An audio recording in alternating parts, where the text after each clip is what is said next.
सर्वाधार मंगलमय मंगल करना इनको बारंबार।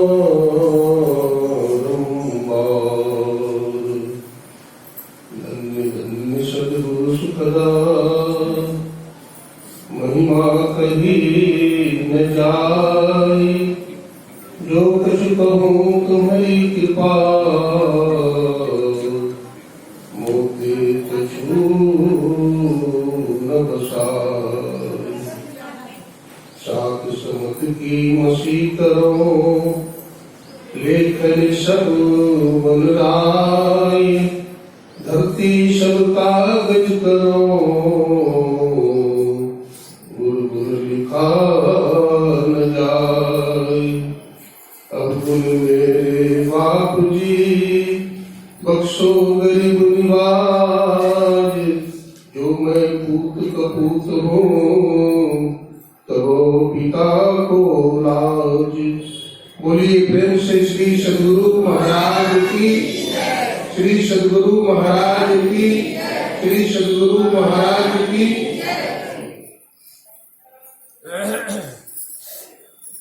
अगत रूप में अनंत श्री विभूषित परमाराध्य ब्रह्मलिंग 20वीं सदी के धर्मलिमान प्रचंड मार्तंड संत सद्गुरु महर्षि नहीं ब्रह्म जी महाराज के त्रैलोक पावन पाद पद्मों में कोटि कोटि साष्टांग दंडवत प्रणाम। उनके मस्तिष्क स्वरूप ब्रह्मलिंग पूज्यपाद महर्षि संतसरी ब्रह्म जी महाराज तथा उनके हृदय स्वरूप पूज्यपाद ब्रह्मलिंग महर्षि साई स्वामी जी महाराज तथा संत भक्ति वर्तमान आचार्य महर्षि हरिनंदन जी महाराज के चरण कमलों में कोटि कोटि नमन करते हैं, कोटि कोटि प्रणाम करते हैं। मंच पर विराजमान हमारे माननीय पालवालों तथा हमारे सम्माननीय त्रिपाठी बाबा, इस कमेटी के माननीय संत भक्ति हनुमान स्वरूप हमारे श्रद्धेय श्री पवन झुंझुनू वाले, कमेटी के सभी पदाधिकारीगण, सत्संग प्रेमी सज्जनों, भक्तिमती माताओं एवं बहनों, सबको मैं कोटि कोटि नमन करता हूँ, कोटि कोटि प्रणाम करता हूँ। आप जानते हैं कि आज आश्विन मास की पूर्णिमा, आश्विन मास में शरद पूर्णिमा, और इस दिवस में सत्संग का आयोजन किया गया है। पूर्णिमा पूर्ण होता है, बोलते हैं चंद्रमा में 16 कलाएं होती और सदगुरु भी पूर्ण होते हैं। कहते हैं सदगुरु पूर्ण ब्रह्म है, सदगुरु आप अलेख, सदगुरु रमता राम है, क्या में लेख कर। सदगुरु ब्रह्म है, पूर्ण है,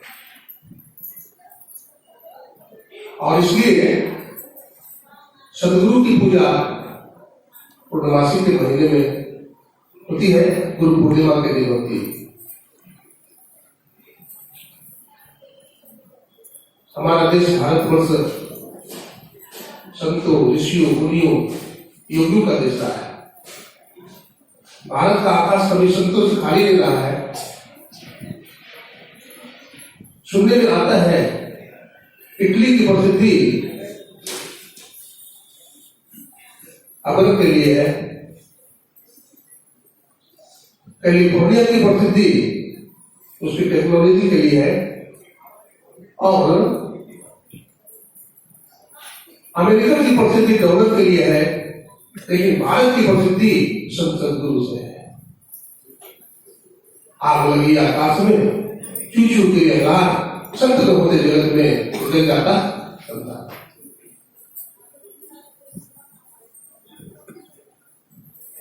सदगुरु की महिमा अनंत, अनंत किया उपकार, लोचन अनंत उठा लिया, अनंत देखा उपकार। सदगुरु की अनंत महिमा है, क्योंकि उनका उपकार भी अनंत ही है। माता पिता उतने उपकार नहीं कर सकते जितना सदगुरु का उपकार है। माताओं से अधिक शोभ करे गुरु, पितरों से अधिक भलाई है।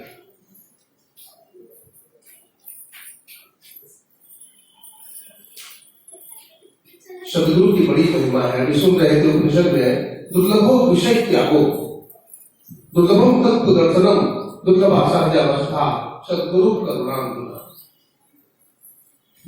विषय का त्याग संसार में बड़ा दुर्लभ है।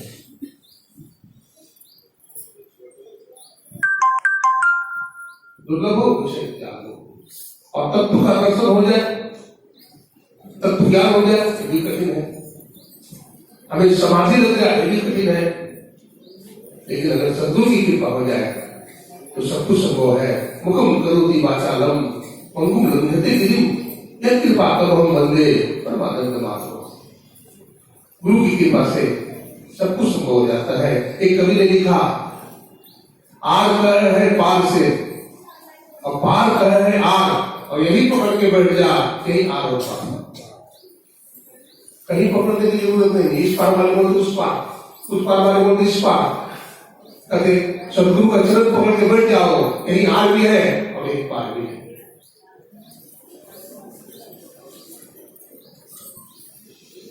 सदगुरु की कितनी महिमा है, मैं आपको एक उदाहरण देता हूं, और उदाहरण प्रत्यक्ष ही है। हमारे आदरणीय पवन मेहरी मान जी बैठे और हमारे यहाँ के बागी अध्यक्ष सर्वेश्वर हमारे पवन झुंझुनवाल जी, ये दोनों महापुरुष बैठे। 12 बजे रात्रि में हमें फोन आता है, बिंदु बंदी बैठी हुई है, बाबा हम हॉस्पिटल में हैं, अपने पतिदेव को लेकर, इनकी हालत बड़ी नाजुक है बाबा। 12 बजे रात में फोन आ गए, 12 बजे क्या 3 बजे लगभग 3 बजे, हाँ। और उसमें मैं ध्यान करने की तैयारी में था। मैं हाथ पर ठोक करके अपनी आंखें बिछाया था और ऐसा फोन आ गया। मैं 2-3 बार नहीं उठाया कि अभी ध्यान का समय है, लेकिन जब बार बार फोन आया तो मैंने भी सोचा कि लगता है किसी जरूरतमंद की फोन है, किसी दुखी की फोन है, उठा लेना चाहिए, यही हमारा ख्याल होगा। मैंने फोन उठा लिया और मैंने बात किया तो बहन जी बोली, बाबा हमारे पतिदेव हॉस्पिटल में भर्ती हैं, डॉक्टर पूछ रहा है इंजेक्शन लगेगा और इंजेक्शन बहुत खतरनाक है, डेंजरस। कोई इंजेक्शन लगाने से प्राणांत भी हो सकता है। मैं क्या करूं समझ में नहीं आता है। आप गुरु महाराज से प्रार्थना के लिए उनसे पूछ कर बताइए। हमको भी बड़ा आश्चर्य लगा, इनकी श्रद्धा विश्वास का, गुरु महाराज कितनी श्रद्धा। कहते पूछिए गुरु महाराज, तो मैं भी सीधे चला गया गुरु महाराज को प्रणाम, गुरु निवास, और वहां जाकर के ध्यान किया गुरु महाराज को प्रणाम करके, और गुरु महाराज से प्रार्थना किया कि गुरुदेव आप जीवन रक्षा करें, प्राण दान दे। बहन जी बोली थी कि बाबा इंजेक्शन लगने के 1 घंटे के बाद मैं बताऊंगी। इंजेक्शन लगने के बाद फिर मैंने फोन किया, बोले बाबा सब कुछ ठीक हो गया है, अब कुछ भी नहीं होगा, ये ठीक हो जाएंगे, और आज ठीक हो जाएंगे। सदगुरु की बड़ी महिमा। संतों ने नहीं कहा अगर सदगुरु की महिमा है तब तो इतना बड़ा बिल्डिंग बन रहा है। हमारे गुरु महाराज पवन झुंझुनवाले के माथे पर बैठे हुए, ये बोलते हैं मैं नहीं करता बाबा, गुरु महाराज करवाते हैं। भक्त का निरंकारिता है, मैं नहीं, मेरा नहीं, कि मैं किसी का है दिया और छीन लेगा कब इसे, इसका पता मुझको नहीं। ऐसे ऐसे लाभ बैठे हैं यहाँ कमेटी में, हमारे भोला बाबू है, हमारे बिहारी बाबू है, हमारे कितने बाबू है बैठे उनके बगल में, क्या नाम है जी, ऐसे ऐसे महारथी बैठे हुए हैं, हमारे राजीव बाबू, हमारे बिहारी बाबू, कितने लोग बैठे हैं। हमारी माताएं बहनें बैठी है, जो यहाँ के हमारे श्रीमती, हमारे आदरणीय नीलम माता है, हमारे बिंदु माता, कितने माता है, शशि माता है, कितने, और इन लोगों का भी बड़ा रोल है। और तभी तो माताओं का स्थान बहुत ऊंचा है। जिस समाज में, जिस संस्था में माताओं का ऊंचा स्थान नहीं दिया जाता, उस संस्था नीचे गिर जाता है। वहां से लक्ष्मी भाग जाती है, वहां दरिद्री आ जाती है। कि माताओं को भी बड़े स्तंभ है। तो मैं आप लोगों को कोटि कोटि नमन करता हूँ, प्रणाम करता हूँ। और हमें माला बनाने से क्या, हमें तो लगता आप लोगों को माला बनाना चाहिए। बोलिए प्रेम से श्री सद्गुरु महाराज की। गुरु की कितनी महिमा है। थोड़ा सा मैं सिख संप्रदाय में जाता हूं। सिख संप्रदाय में 10 गुरु हुए। पहला गुरु का नाम था गुरु नानक साहब, आप जानते हैं। 5वें गुरु का नाम हुआ बाबा अर्जुन देव जी महाराज।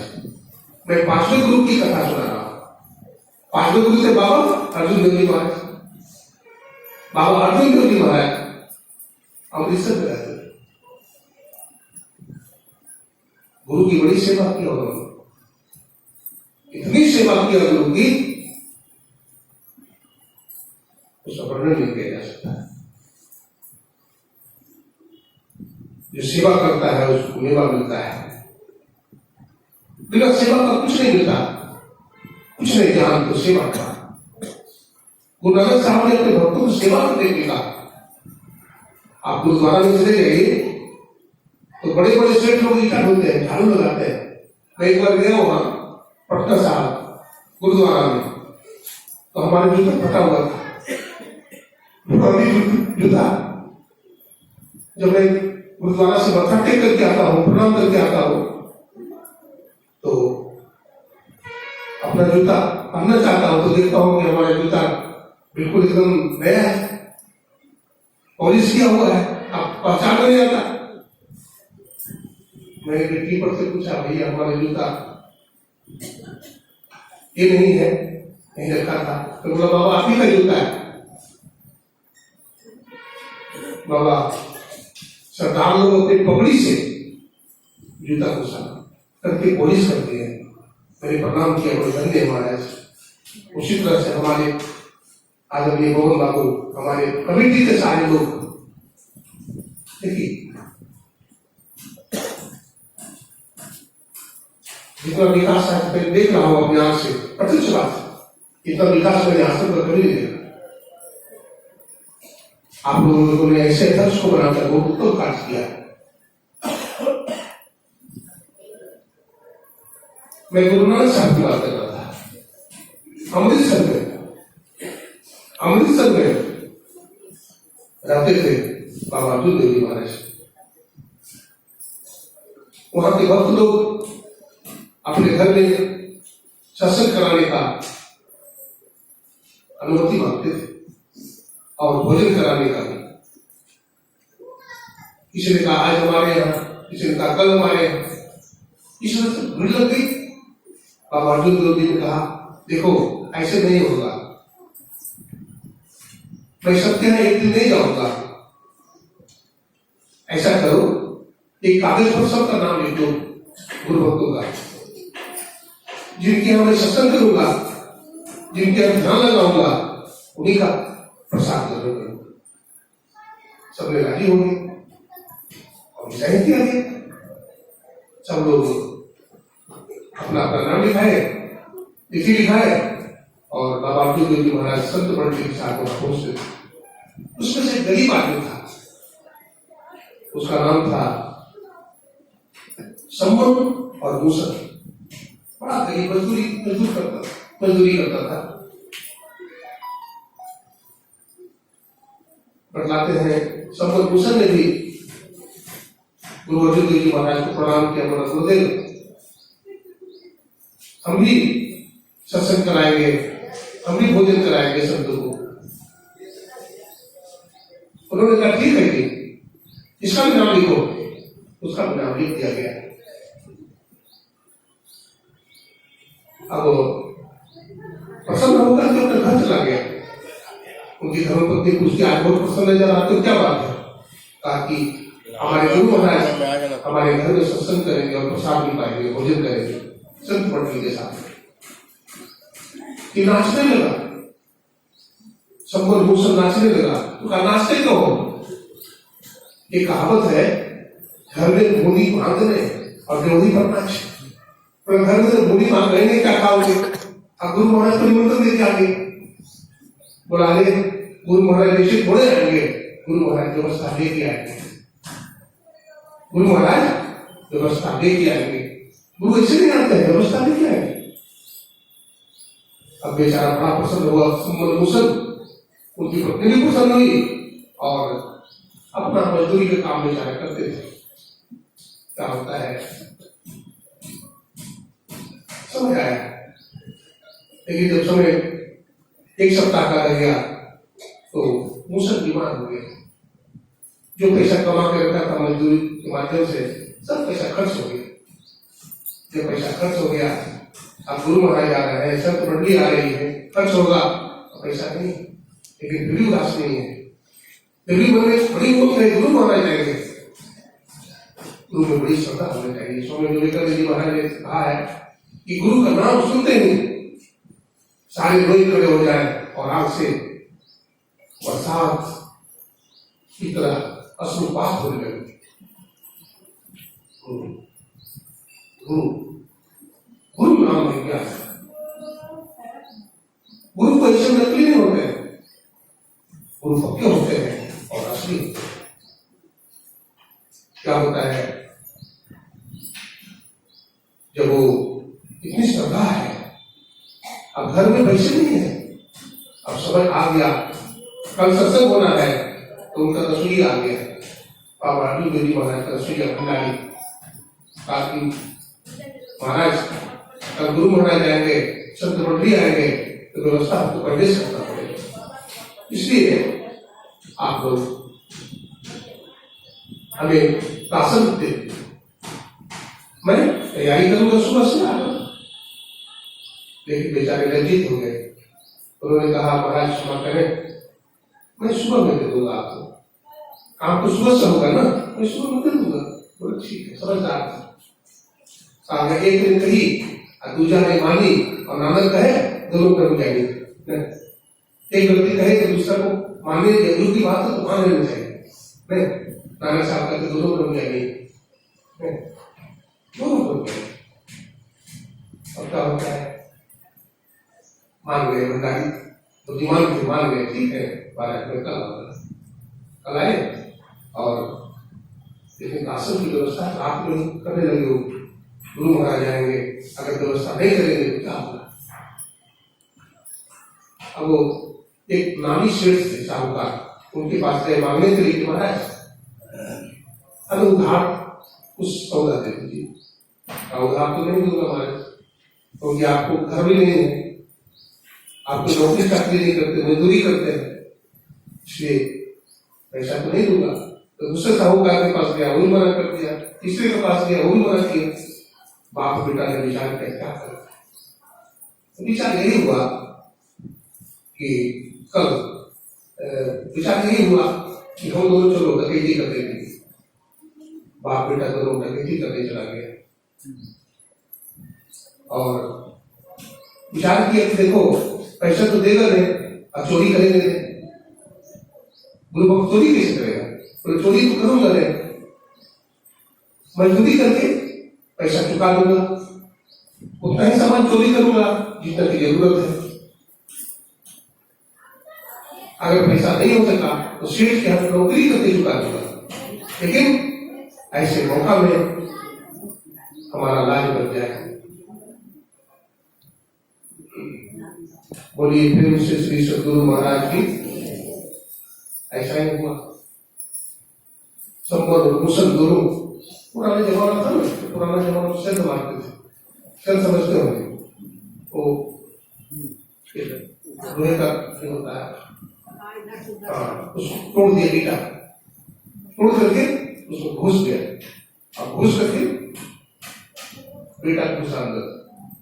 बेटा ने कहा पिताजी आप नहीं घुसिए, हम नहीं जाएंगे, आपका शरीर कमजोर है, कुछ भी हो सकता है, जो कि मैं उठाऊंगा। बेटा चला गया, सामान जितना की जरूरत थी सब सामान उतना ही लिया, बेसी नहीं लिया, जितना की जरूरत उतना ही सामान लेकर के वो निकलना चाह रहा था, निकल गया। लेकिन जब वहां गया तो कुछ लोगों ने कहा कि नमक, हल्दी और मसाला तो छूट ही गया है। बोला कोई बात नहीं, खरीद लेंगे लोकल मार्केट से। बोला नहीं नहीं, जो काम करना है तुरंत करना है। हाँ, जो काम होना है अभी होना है, काल करे सो आज कर, आज करे सो कब, पहले पकड़े होगा और करेगा तो काम जो करना है अभी करना है। अब क्या होगा, अब दोनों जो है दोबारा चला गया। दोबारा जो घुसा ना घुसा अंदर में, तो घर वाले लोग जाके चोर चोर करके हल्ला किया, लेकिन ये निकल नहीं पाए। पैर पकड़ लिया, पैर पकड़ के वो अंदर खींचे बाहर खींचे, वो अंदर खींचे बाहर खींचे, घंटों चलता रहा काम। अंत में भूषण बोलता है बेटा उसका पिताजी, गुरु महाराज की बदनामी हो जाएगी, लोग क्या कहेंगे, गुरु महाराज का शिष्य भी चोर होता है, इसलिए पिताजी हमारा गर्दन काट दिया। अब बेटा ऐसा नहीं होगा, देखो घर में कमाने वाले तुम नहीं हो, तुम तो सुपुत्र हो, तुम्हारे जैसा बेटा कहाँ होता है, तुम्हारे जैसा भक्त कहाँ होता है, इसलिए बेटा हमसे तुम्हारा गर्दन नहीं काटा जाएगा। और पिताजी देखिए, पृथ्वी ऐसे जीव थी, जिसका पृथ्वी है वही जीवता है, जिसका जस नहीं संसार में बड़ा हुआ है कि आप हमारा गर्दन काट दी। सत्संगी था, समझता गुरु के हो की ज्ञान, गुरु की मदद ज्ञान नहीं हो सकता है, समझ गया और छाती पर पत्थर रख करके हिम्मत से उन्होंने उसका गर्दन काट दिया। बेटा ने कह दिया था, पिताजी गर्दन यहाँ छोड़िएगा नहीं, क्योंकि घर हो अवसर हो तभी पहचानेगा, और गर्दन ये नहीं तो घर से पहचाने नहीं जाएगा, इसलिए आप मेरा गर्दन अलग कर दीजिए। उन्होंने गर्दन क्या घर से अलग कर दिया, रक्त की धारा बढ़ने लगी, लेके चला गया। कहाँ लेके गया, अपना घर लेके चला गया। अब इधर हल्ला हो गया, हल्ला हो गया, यदि ऐसा और चोर आया था जिसका गर्दन कटा हुआ है, पता नहीं चल पाया कि वास्तव में है कौन, ये पता नहीं चला कि आदमी है कौन, तो पता नहीं चला कि ये कौन है। तो अंत में उसको फेंक दिया गया, साहूकार ने डेड बॉडी को फेंक दिया झाड़ी में, लेकिन झाड़ी में जो फेंका उसके आसपास में उनका घर था, सब भूषण था। अब गुरु महाराज आ गए, बाबा देव जी महाराज साधु मंडली के साथ आ गए। जब आ गए तो सारी व्यवस्था हो गई, रसोईया भोजन बनाने लगा, क्योंकि जो चीज कमी थी, नमक, हल्दी और मसाला, वो सब आ गया और भोजन बनाने लगा। और इधर सत्संग शुरू हो गया, बाबा देव जी महाराज प्रवचन करने लगे। प्रवचन करने लगे, सत्संग शुरू हो गया। तो सत्संग के बाद भूषण को बुलाते, सम्मन को बुलाते हैं, सम्मन भाई आइए, आपका बेटा भूषण दिखाई नहीं पड़ता है। बोला गुरु महाराज बीमार हो गया है, तो उसको बुलाओ ना, हमारे कहने पर बुला जाएगा। बोला हमें कहने पर नहीं आएगा गुरु, आप अगर पुकारेंगे तो आ सकता है। बताते झाड़ी से उसका बाप सम्मन धड़ अवसर को एक ही जगह किया, घर में कपड़ा से ढक दिया था, बहुत रोता था, कभी रोते हुए मोटा के पास जाता था, कभी रोते हुए घर से बाहर निकल जाता था। लोग पहचाने नहीं कि दुख में, गुरु महाराज को पता नहीं चले,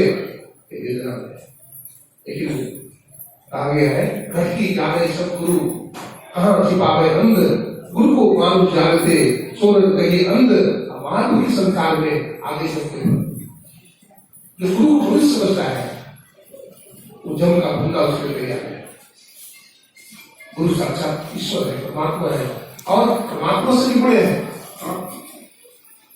परमात्मा से बड़े गुरु, क्योंकि अगर गुरु नहीं होते तो ज्ञान कौन देता? परमात्मा से कौन मिलाता? आओ सर्व भर छोड़ दिया और दौड़ता हुआ कुशल गुरु महाराज को प्रणाम कर। गुरु महाराज कहते हैं भगवान सदगुरु दयाल काटे जब जाला। सदगुरु जम के जाल को भी काट देते हैं, तो जो जम के जाल को काट सकते हैं वो जम के जाल को भी काट सकते हैं। इसलिए कहते हैं गुरु के नाम में जान मान मेरु कहो, चंद्र दास उपदेश विचारक भी हो, गंगा सब गुरु हो। गुरु कैसे है? गंगा के समान है, क्योंकि गंगा जी बहुत पावन है। कुछ लोग कहते हैं गंगा जी का जल हो चाहे नाला का जल हो तो बराबर है, बराबर नहीं। आप गंगा जल कोई बोतल में रखिए, महीनों रखिए, बरसों रखिए, फिर नहीं लगेगा, लेकिन नलका का जल कितना हो जाएगा।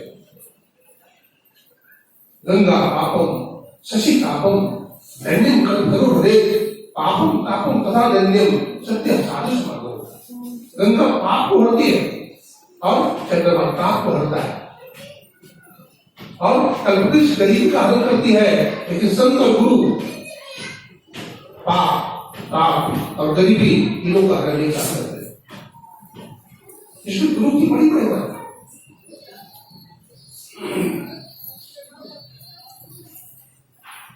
बाबा चरणदास जी महाराज कहते हैं गंगा सब गुरु होय, पाप सब धो बही, सूरज सब गुरुदेव तुम्हें रखते हुए।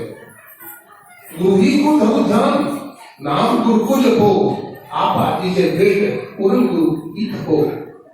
समर्थ श्री सुखदेव कहा महिमा करो, स्तुति कभी न जाए शीश चक्र धरो। कहते हैं अगर गुरु के चरणों पर शीश काट के चूड़ी चढ़ा देंगे तो गुरु के लीन इतना जबरदस्त है कि लीन से कोई नहीं। सदगुरु की महिमा अनंत, अनंत किया उपकार, लोचन अनंत उखारिया, अनंत दिखावा। तो सदगुरु की बड़ी महिमा, संतों की बड़ी महिमा। आग लगी आकाश में, चू चू गिरे अंगार, संत न होते जगत में उतर जाता संसार। अभी सुन रहे थे गुरु की कितनी महिमा है। जो न करे लकीर सो करे फकीर। मैं गुरु महाराज के संस्मरण सुनाता हूँ। बहुत सारे सत्संगी भाई ने कहा कि बाबा प्रवचन तो सुनते रहते हैं, गुरु महाराज का संस्मरण सुनाइए। मैं गुरु महाराज की एक बात बताता हूँ। एक बड़े ही अच्छे सत्संगी हुए ओम प्रकाश शर्मा, वो पूर्णिया जिला के रहने वाले। जब उनकी शादी हुई तो दीक्षा कॉलेज से किए हुए थे। उन्होंने सोचा अपने धर्मपत्नी को दीक्षा दिलवा लूंगा, और धर्मपत्नी भी बहुत सुलक्षणी आई, वो भी मान गई और दीक्षा लेने के लिए चले गए। दीक्षा ले लिया और नियम बना लिया, वर्ष में कम से कम एक बार गुरुद्वारा जरूर जाऊंगा। 2-3 दिन रहते थे, वहां गए रहे। जब आने लगे तो गुरु महाराज को प्रणाम किया। जब गुरु महाराज को प्रणाम किया तो उनकी पत्नी प्रणाम करके रोने लगी। गुरु महाराज कहते हैं बेटी क्या बात है, क्यों रोती है? तो कहती गुरुदेव हमारा पेट अक्सर दर्द रहता है। गुरु महाराज ने उनके पतिदेव से कहा तो प्रकाश बाबू डॉक्टर से इलाज करवा दीजिएगा, लेकिन सुनिए पहले अल्ट्रासाउंड करवा लीजिए। गुरु महाराज का अल्ट्रासाउंड लगा हुआ नहीं, देख लिए पहले।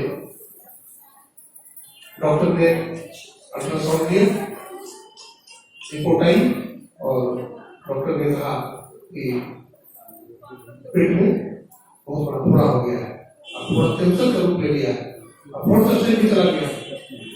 अब फोर्थ स्टेज में चला जाए तो कैंसर का तो कोई असर नहीं है, लेकिन कैंसर का भी असर है। जैसे हमारे उदाहरण को बोला हूँ, कैंसर का भी असर अगर गुरु की कृपा है। अब क्या होता है, रिपोर्ट आ गई, डॉक्टर बुलाया, नर्सिंग होम में दिया, बेड पर लेटे हुए हैं। डॉक्टर ऑपरेशन करने के लिए तैयार है। टेबल पर कैंची रखी है, कीकर रखा हुआ है और बैंडेज रखा हुआ है, सारा सामान रखा हुआ है। डॉक्टर कैंची उठाता है और सोचता ऑपरेशन करे। इतने में डॉक्टर का मन बदल जाता है। डॉक्टर सोचता है बड़ा गरीब आदमी है, पैसा बहुत खर्च हो जाएगा, ये भिखारी हो जाएगा और रोगी को ठीक होना नहीं, इसलिए मैं ऑपरेशन नहीं करूंगा। कैंची को रख देता है टेबल पर, खबर शाबाश आती है, डॉक्टर साहब ऑपरेशन करो। डॉक्टर सोचता बोलता कौन है जी, यहाँ तो अकेले। तो टेबल नीचे झाके देखता है, नीचे तो नहीं बोलता है कोई, तो नीचे देखा तो नीचे भी कोई नहीं। तो फिर वो साहस किया, फिर कैसे उठाया और फिर सोचा ऑपरेशन कर दे। लेकिन फिर मन बदल गया, तो नहीं ऑपरेशन तो नहीं करूंगा, बहुत पैसा खर्च हो जाएगा और ऑपरेशन बड़ा डेंजरस खतरनाक। फिर कैसी लगती है, फिर कमरा संभाल जाती है। डॉक्टर साहब मैं कहता हूँ ऑपरेशन करो। डॉक्टर समझ गया कि कोई लगता है किसी शक्ति की प्रेरणा, उन्होंने कैसे उठाया, ऑपरेशन किया। देखिए ऑपरेशन जब होता है तो गोल ब्लडर हो अथवा हार्निया का ऑपरेशन हो, ऑपरेशन जब होता है तो उसका समय होता है कि इतने देर में रोगी होश में आ जाएगा। 40 मिनट हो गया, घंटा हो गया, रोगी होश में आया तो डॉक्टर घबरा गया, पसीने पसीने हो गया, रोगी मर गया। तो रोगी का पर्ची निकलवाया और पर्ची लेकर के डॉक्टर सोचा बाहर निकलेंगे। और इतने में एक बूढ़े बाबा ने हाथ में लाठी लिए हुए और रोगी का मस्तक छू दिया, और जैसे मस्तक छुआ उसी समय रोगी आंख खोल दिया और उठ करके बैठ गया। डॉक्टर के पास ऐसी घटना तो मैं कभी देखा नहीं। एक कौन वाला था, रोगी का पर्ची लेकर के बाहर निकला, उसमें लिखा हुआ था ओम प्रकाश शर्मा। डॉक्टर ने कहा ओम प्रकाश शर्मा कौन हो? रामदेव बैठे थे उनके पतिदेव ओम प्रकाश शर्मा। बोला सर नहीं ओम प्रकाश शर्मा। अच्छा आप ही हैं? बोला हाँ। तो सही बात बताइए, ऑपरेशन कराने के लिए आपको कितने लोग आए थे? बोला ऑपरेशन कराने के लिए 4 लोग आए। तो कहा 4 आए थे कौन कौन? तो कहे भाई एक हमारी बड़ी बहू, एक हमारा बड़ा बेटा, तो 3 ही आदमी हुआ। तो आदमी कौन आया था? तो कहते हैं तो हमारे गुरु महाराज आए थे। अब डॉक्टर को तसल्ली है नहीं, अभी रहने दीजिए, फोटो नहीं देखा। ऐसे मरीज को